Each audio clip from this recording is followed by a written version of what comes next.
terms of isolation plays, it really does depend on the fact where Echo is quite accustomed to going in for a lot of those, I would say, pick-off compositions. They do have the Kaja, so I'm quite positive that they can get those solo kills. Looking at the team compositions before Game 1 starts, Rockhart, what do you think about this one? Yeah, we're gonna have there's basically an answer all around here that Echo drafted, but at the same time, RSG, I feel like they got more, just a little bit, a tad more from that draft. Yeah. Now we're going to start game number 1. This is going to be an elimination match, but this is still just the first game of this possible best of 5 series. Looks like Carl TZ will have a slight lead against his counterpart here, but overall, shouldn't be a big thing unless we do see some big invades early on. I absolutely agree with this first blood percentage. Again, this is taken as an average over the season, but RSG with their lineup can definitely draw first blood just a wee bit easier as compared to Echo. Looking at their current layout on emblems, you're seeing a lot of emphasis on movement speed. 2 Wilderness Blessings, 3 Agilities, and of course Quantum Charge on 3 heroes from RSG. Yeah, we didn't see that 5-man Quantum Charge yet, but tonight is early. So probably see more here, as we do see a lot of flickers being expended by Echo just to get that first blood, just equal out that first blood percentage that you were just talking about. Hey, I gotta say that is quite worth it, considering that this is a gold laner that they killed and denied him of a cart as well. Benecutie having a great laning phase might just be the key here for Echo. Leo, do you agree that just going back to back in this gold lane should be the answer? Yeah, and Light came in maybe 2 seconds too late, and that's what allowed for Echo to actually score the first blood. And now 800 gold ahead. It looks like RSG are trying to do the same thing up top, but it's not going to be so easy, not so quick, not so fast, says Echo, because they sent Sanji up there. I think they also have a solid number of Wilderness Blessings themselves. Yeah, they actually kind of chose a very difficult lane to gank. Not really the best option because of the passive of the Terizla, obviously. Now it's RSG who are trying to just spot out what Echo's plan here. Penalty zone though, immediately activated here by Sanford. Nax is flying in, wants to get some damage onto it, but Carl TZ will still secure Vatril and maybe get work on the Nats, but no, I think he's gonna be relatively safe. Loving the discipline from Echo. They're coming in, taking what they need, and not any more. It will be to their detriment if they actually overcommit early on, because they're off to a great start. About 1,000 gold ahead. You can see that it's spread out well. As long as you put it on the heroes, that'll help you snowball. You can actually take it kind of slow with Benecutie here until it matters. Yeah, I'm just waiting for the power spike as well coming in from Benecutie. We do know that the Bruno is still one of the best duelists in terms of laning phase here, and giving him a better laning phase via ganks means he could amplify that ability. Already locking in the Haas clause. That's trouble for Emma. 3 minutes! 3 minutes? That is, that's the best you can do. I think that's one of the fastest Haas claws so far. Big money Benny! 3 minute Haas claws. Maybe we can make it, you know. We can make that a thing. But yeah, that's impressive. Even Airfels have a hard time doing that before 4, right?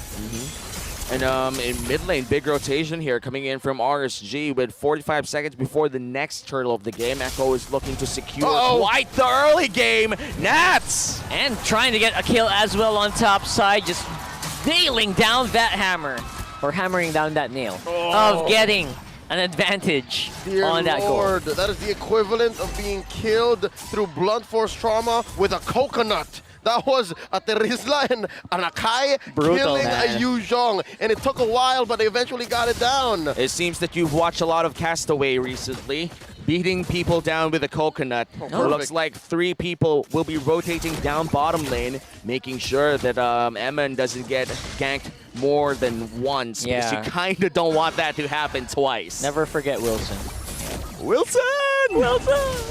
I'm sorry, Wilson! Trying to stump me? I don't think there was any ball-related murders in Castaway, man. Coconut. Tom Hanks, year 2000, I watched that at least 3 times. That's right.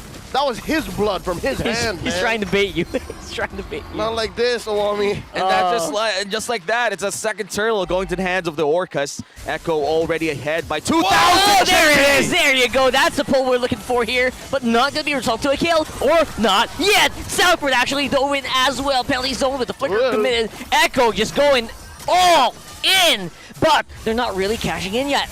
They're going for the retreat for the meantime. Era down with the appraiser's raft. Not gonna be enough. Eman still going to be in trouble. I don't think he's going to have crossbow. Here comes Goat! And there goes the young goat, pushing in and going hard. You want some? Come get some, says Echo. And RSG, they are getting some. They're getting everything. They're getting everything they can, but they might have bit off more than they can chew. Kaka goes light, Sanji. looking for Sanji. Flicker committed as well. What a bloody battle. Man, and just like that, Echo still retains their 2K gold lead, even after a bloodbath in the bottom lane, Leo. How was a mass graveyard down there? And what made it all the more awesome is both teams obliged. Both teams just threw the gloves off and said, you know what, we're doing this. And what that allowed for Echo to do is actually barrel on forward. Again, it would have sucked if nothing happened, if they did not capitalize. But look at this, because of that rotation, because of how, key people died at the right time, Echo were able to go ahead and be first to the switch up. 6 minutes in, you see that Benny Cutie and Eman are up there in the gold lane, and you see how far up pushed this wave is. This will set up this turtle great for Echo. At the very least, you know what? They're still fighting. They want to go, but this time around, it's on the top side.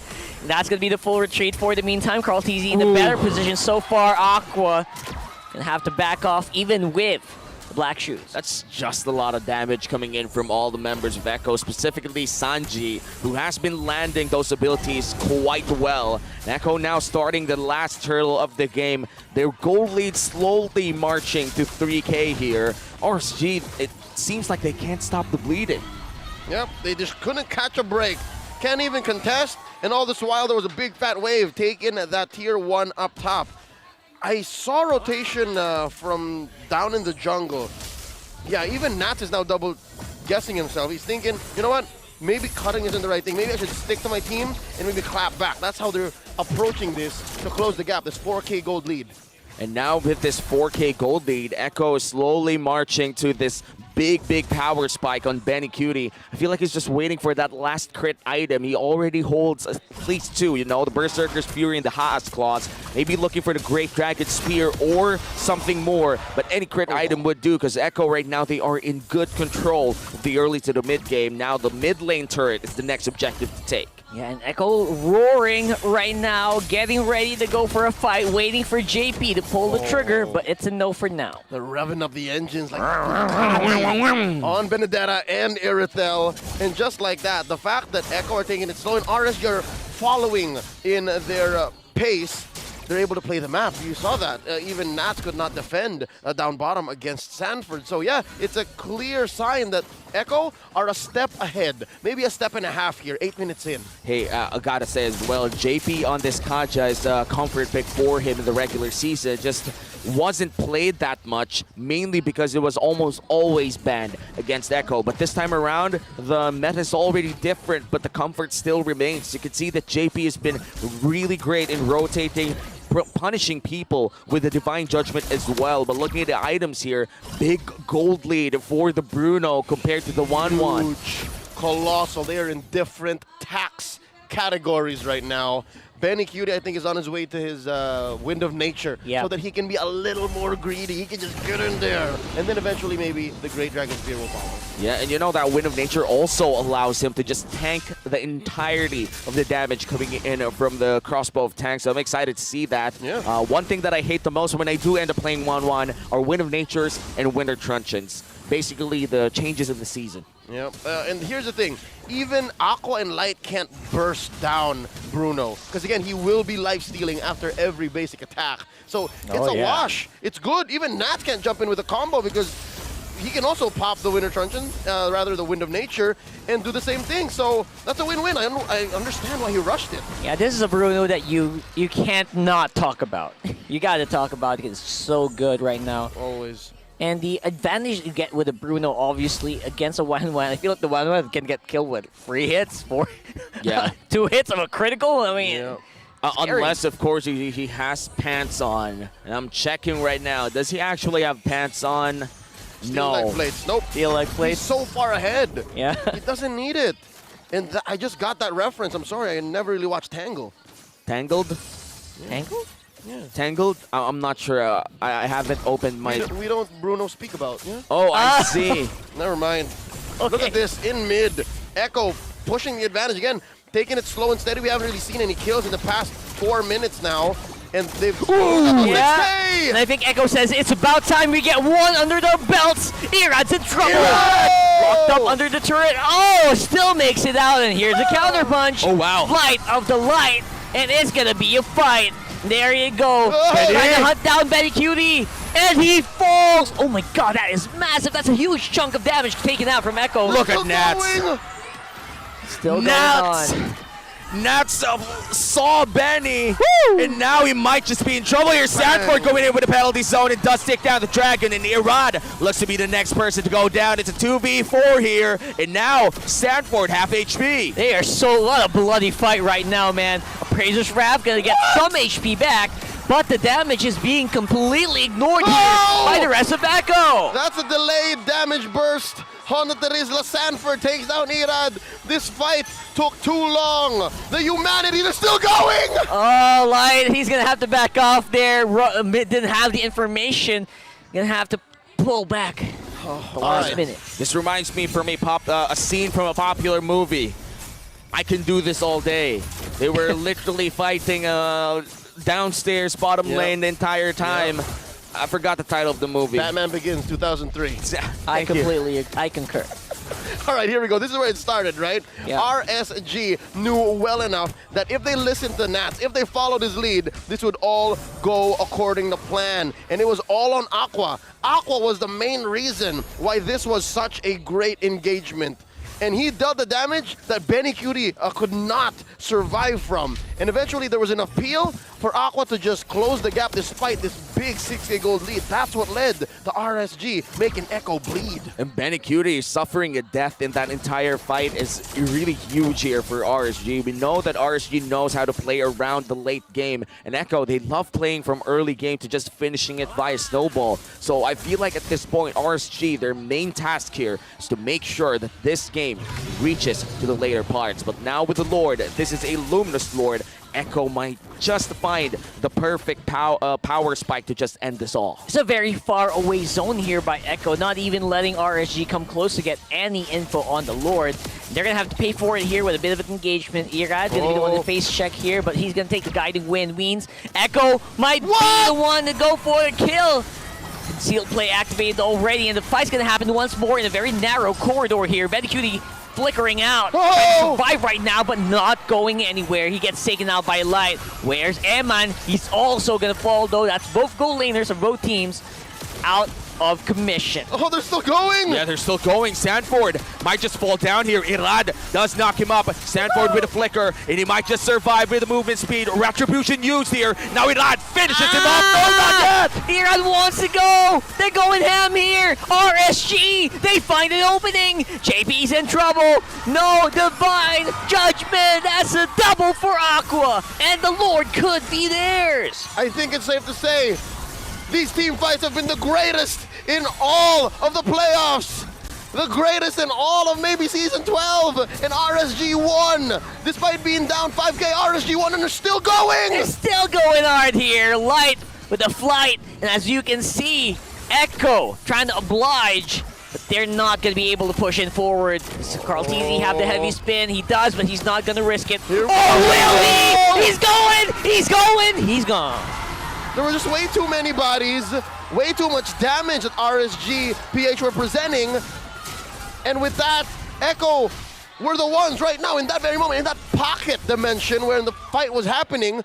They were behind, and now the gold lead's gone. Man. Gold lead is gone. The entirety of that 8K down to dust. RSG with this Lord push but at the bottom lane. Let's watch what happened in that fight. Carl TZ did try to steal away that Lord via the heavy spin. But man, the damage from Eman was just too real. Yep, not just Eman. I mean, literally everybody was in there. I would not be surprised if the Lord took a swing at Carl Teasy too. So it was bound to happen. Woo. Now, you wonder, where did Echo go wrong? Where does Echo find themselves this time around? I'd say they take fights in the open. Every time RSG is able to bring them into a corner, into a small corridor, it turns into the 300. It turns into a bottleneck wherein the Persians lose despite being up above by thousands. Yeah. Hey man, I love endgame too. Oh, what a play here. That's just the way that you dominate and make a zone here for that Lord. Inhibitor turret on the bottom goes down. And mid lane looks to be the next here for RSG, now holding the gold lead. Top lane will be easily cleared out here for Echo, and they do call that a successful defense. Only one inhibitor turret down, but the gold lead already in the hands of RSG. Yeah, it's a successful defense, but this time around, coming in, Divine Judgment! Loves to go for the fight here once more, but even under the turret, RSG is looking really good. Although Irad might not be able to make it out here at Razor's Wrath. He'll get some HP back, but not much. I was trying to say, it's a successful defense, but this time around from the right movie, what did it cost you? Everything. They lost bodies, lost the inhibitor. Yeah, they're still in the game, but RSG now, they got their mojo. They're so confident. They know that every time they want to fight, they can get what they want. Echo, they're on the back foot. They have to pull something out from under. The map has equalized, man. Finally. Inhibitor down, yes. Bottom lane inhibitor down, yes. This Lord, closer to 50-50 than he can get. Man, I'm just... if I'm Echo right now, I'd feel really pressured. I had the best regular season run of my entire organization history. And now we might even get eliminated by RSG if ever this goes to that path. And I just gotta say, this reminds me of Golden State, you know, that 72 and what run, and then not winning the championship. Echo needs to reset. I feel like this is more of I really feel something off here. Like there's something in their communication that they have to fix, especially early on in this best of 5. That, or this could also be RSG from Game 4 last night. They could have literally just pressed load game and then played the way they did against APBR last night. They dominated the first grand finalists of Season 12, and now they're doing the same to Echo. After losing a majority of the mid game to the early, now RSG's in the driver's seat and they're first to the dance. What I'm liking about RSG so far is the fact that when there's damage to be dealt, or CC, a window for that, they just lean hard into it. I think that's what Echo needs to work on. I think that's what Echo needs to fix, is the fact that they have to make the targets harder for RSG to find. Yeah, Benecutie definitely suffering 3 deaths already, needs to find a safer space to just attack. And now Carl Teasy suffering a bit of poke. Lord on critical mass here, gets pulled to the face of Echo. Seem to be very happy to just dance it out here. Conceal activated by Echo already. Very happy to go forward. JP trying to pull off on the Irad just to secure that Lord. What a move there from Daddy JP, and the fight's still erupting here. Carl Teasy with a heavy spin to go for the retreat. Nats is not going to let this happen. Aqua very upfront with these gloom bombs, and they're taking out a big chunk of HP from the Echo members, and they're just going on, going hard, going strong. Carl Teasy on the back, and Irad on the front. That's going to be so many kills going down for Echo. This could be a problem. Yeah, Carl Teasy half HP already in a 3v1 scenario. Goes down, but the immortality will be there. Not enough to save him his life. A killing spree for the hands of light. Whoa, whoa, whoa, whoa, whoa. RSG pulled the attention of the Lord, but only for them to let go. This is endable. 1v5, folks. It's all up to Sanji. He's looking for the minion waves, even using a flicker just to keep the base alive, but it will be for nil. 3 seconds on the JP. Benecutie is back as well. Will this be defendable? Benny and JP, I think there's enough damage here. They have to reset. Both teams need to understand there's a bigger situation here at play, a bigger problem to solve. There's still a Lord inside RSG's base. What a hero play from Sanji. Wow, and look at that mentality coming in from Echo, literally making sure that their base survives, and now Lord will be crushed down in front of the base of RSG. No inhibitor turrets taken here by Echo, and it almost was the game for RSG. What a shot call coming in from Sanji. I think this whole situation came in from Carl Teasy's sacrifice first. He's the one who said, you know what, I'm going to go into the back line here, take the Cyclone Eye, go as far away from Olivelle as possible and cut the wave. That's what he did. That's where that line of play started. That's and true. Echo understood. That is situational awareness. I know that I can't win the fight, so I'm just going to buy as much time as I can. And that was enough time for them to have another shot at winning this game. With the goal lead already being irrelevant at this point, both teams already have the key items that they need. It all boils down into one big team fight or one big objective take. The Evolved Lord up in a minute from now will be the biggest objective for both squads here. And once again, if you just tuned in into MPL, this is an elimination match and this is just game one. Bloody, battered, and bruised. Both teams are just they could show bruises here in the All Light right. of Dawn. I'd like to think that See this that. benefits Echo a little bit more. Because, yeah, say what you will about RSG's comeback here and their massive lead coming into the 20-minute mark at 3K gold. And, again, winning back-to-back engagements. Echo just barely scraped by, stealing away the Lord, as Carl Teasy did. But now, I think Echo understands the situation. We can't fight in these small corridors anymore. They have to be able to lead RSG out. And I'm expecting that this next fight, it'll be better than that last one. Because if you'll remember, in that last fight, Benny and Sanji were very far off, so it wasn't as clean, as easy as a collapse from Nats as the first few fights were. Yeah, it's important to also play out in the open. As much as you love these walls, if you're in a Kai, they're just proving to be a lot better for Nats. That's right. Yeah, and Nats has been playing really well in this game. 3, 3, and 9 on this Yu Zong has been not just tanking a lot of damage, but also dealing a lot of damage to the hands of Echo. Wait, if there's a player you have to mention, it's Light. I did not notice Light has been playing a clean and perfect Matilda game. 3-0 and 12, now they're going to engage. Yeah, going hard right now. Speaking of engage, that's exactly what they are doing. Everyone is going to be protected here by Sanji's Astral Echoes, spotted out, but they are not afraid. RSG, though, going to be going back to Lord. Re-engage from Nats is massive. He's going hard. He's looking for Benny. Benny is going to have to go and far off here. Petrify activated already by Nats. He threw everything in the kitchen sink. And yes, speaking of everything, they're also absorbing all the damage coming in from Echo right now as well. Aqua going to fall, even though the black shoes not going to matter at all. Tears in my eyes. That is the perfect heavy into a penalty zone combo and from downtown. Let's talk about that team fight. Man, Sanford with that engage, plus Carl Teasy pinning down 3 for him. That's insane. Talk about insanity. Doing the same thing over and over again, expecting a different result. Echo attacked it from such a unique angle. Now they're looking to end. They could end. I think Whoa! Light's cutting the wrong wave. There was a wave up on top. He missed it, and Echo gets game 1. And this winning moment is brought to you by your official sponsor, FWD.